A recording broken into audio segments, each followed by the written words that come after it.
Saudara, kita ke sorotan selanjutnya. Gubernur Jawa Barat Deddy Mulyadi siap melayani gugatan 8 organisasi sekolah swasta yang menggugat kebijakan penambahan rombongan belajar di sekolah negeri. Kebijakan ini menyebabkan sekolah swasta kekurangan siswa.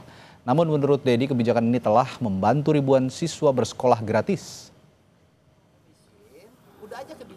Gubernur Jawa Barat Deddy Mulyadi menyebut organisasi sekolah swasta punya hak menggugat kebijakannya. Namun dia mengingatkan kebijakan ini menambah jumlah siswa menjadi 50 orang dalam satu kelas di sekolah negeri dan telah menyelamatkan 47.000 siswa sehingga bisa bersekolah gratis. Deddy juga bilang jumlah sekolah swasta terus bertambah sehingga justru kekurangan murid sejak 3 tahun terakhir.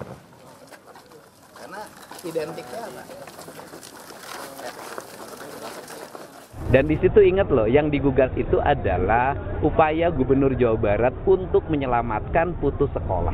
Dan yang kita selamatkan hari ini adalah 47.000 orang yang bisa bersekolah di sekolah pemerintah free. Bahkan kita di perubahan anggaran ini juga akan menyiapkan pakaian sepatu buat mereka.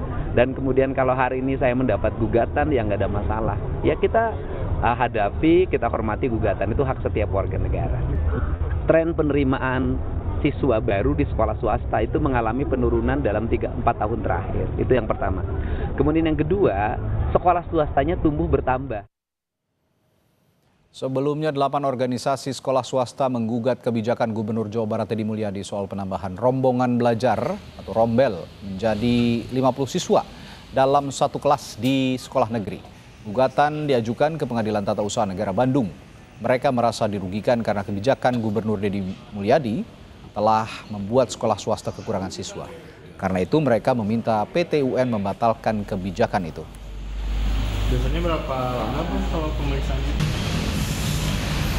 Tujuan akhir dari gugatan kami ini pertama dalam petitum kami minta keputusan yang menjadi objek sengketa itu dinyatakan batal atau tidak sah. Dan kedua dicabut oleh Gubernur Provinsi Jawa Barat. Di dalam 8 ini ada memang secara keseluruhan itu mengalami kerugian itu dengan adanya keputusan gubernur ini. Nah, penerimaan sekolah baru di sekolah penggugat ini ya, menjadi kendalanya itu berkurang.